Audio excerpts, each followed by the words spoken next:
Hello, my name is Joshua Hall. I am a theater teacher at Andale High School, which is a part of the Renwick USD 267 school district. We're located a little west of Wichita. I am in the Transition to Teach program. My formal degree currently is from McPherson College. I have my Bachelor of Arts in Musical Theater and decided to make the switch over to education, landed the Andale job, and I am now going into my second year of teaching. Prior to this, I spent a couple of years post-graduate school or undergrad in the professional theater world in various roles as a professional actor, director. I was the associate artistic director of a theater for some time, and then most recently, I was the office manager and events coordinator for a historic theater here in McPherson. Um, Pretty much the reason I switched to education was because in all of those jobs that I got to do, the one thing that really stood out to me the most was that education portion and the joy that I got teaching others about theater and the craft and how to master that craft. And so that is what really led to this switch into education. So I am going into my second year of teaching this year. Currently a Master's of Education graduate student. In addition to the Transition to Teach, I am also getting the Master's on top of that. I felt that was a little more worthwhile. I'm young. I don't have any kids. I might as well get it out of the way now. And so, yeah, that's kind of where and why I am here today.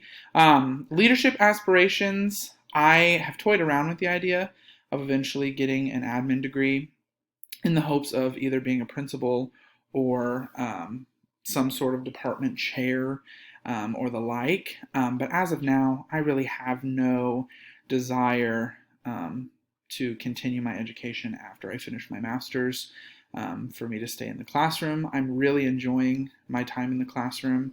I know it's only been a year, but this definitely has felt like the most meaningful job that I've had and the one that really has resonated with me the most. I enjoy, working with the kids, and I'm not sure that, down the line things could change, but I'm not sure at this time that I would want to switch to that and get rid of the classroom aspect and or all the other fun stuff. So in addition, I forgot to mention, in addition to my role as theater teacher, I also teach public speaking, yearbook, and forensics at Andale.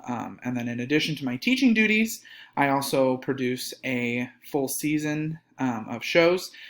Before me, they did 2 shows. My second year, we have now upped it to 4 shows, 2 musicals, 1 play, and then we also do a summer stage camp for the elementary students in the district. So it's growing, it's big. In addition to that, I'm also the head forensics coach, as well as the Odyssey of the Mind advisor as well. So I am packed full of all kinds of fun stuff. Personal life, I am married. My wife and I live in McPherson, Kansas with our 2 dogs, Milo and Otis. Milo is an 8-year-old golden retriever, and Otis is a 1-year-old cavapoo. My wife teaches K-5 music at an elementary school here in McPherson. So we are both in the arts and now both in education as well.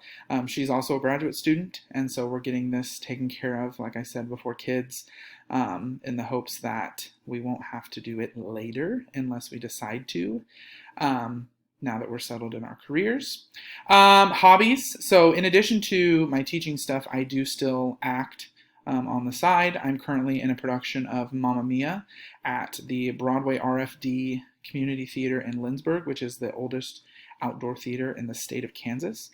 It's a really cool organization, one that I'm heavily involved in, as well as the McPherson Community Theater, and then surrounding theaters as well. Other than that, I don't really have any other hobbies. Theater kind of consumes my life, both as a teacher and as an actor, and so anything outside of that is me de-stressing and chilling. One way that I like to do that is my wife and I travel frequently. We like to go all over the place. I'm actually taking a group of students on spring break next year to London for a theater trip. That's probably the trip that's coming up most recent. We just got back from Mexico for our late honeymoon post-COVID.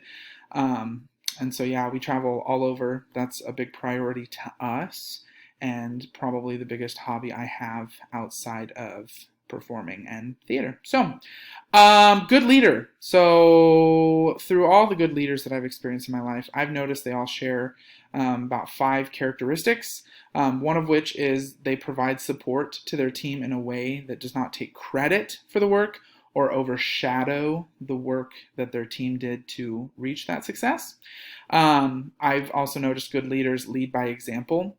They're capable of producing the same amount of work that their team does at the same quality. They understand the ins and outs of the machine and how to get that running. Good leaders give grace when it is needed, and they look at the whole picture. They understand, that not everybody can be at their 100% every single day, and that people have things outside of whatever it may be that they're leading. And they take that into consideration. They have a little touch of humanity. Good leaders also trust their team to do a good job in a way that gives ownership to the team, that they don't feel less than, and they all are bought into the process that the leader is trying to accomplish. And then lastly, I feel a good leader encourages learning at all times. I think lifelong learning is something that everyone should share because it constantly makes us grow and be better humans, which is honestly the real goal of everything, is to be kind and be good people. And so good leaders encourage that learning and encourage question asking when that learning comes to a halt because of something that might not make sense or be understood by the team. So bad leadership. The bad leader micromanages their team to the point to where it's not productive and it doesn't encourage any sort of work ethic. Bad leaders shoot down any collaborative efforts. They don't allow spitballing or ideas to be thrown into the process. It's all their idea or nothing. Bad leaders are stuck in their ways. They're very traditional in they want things a certain way and this is how you accomplish them, and they are not open to interpretation or any of the like. And then finally, a bad leader doesn't support the team and won't do a job that is below them. And in my notes, I have below them, the quotes, because as we all know, there's nothing that's below our pay grade or our capabilities, and we should all be able to do everything across the board when it comes to leading a team. So I look forward to learning more in this class.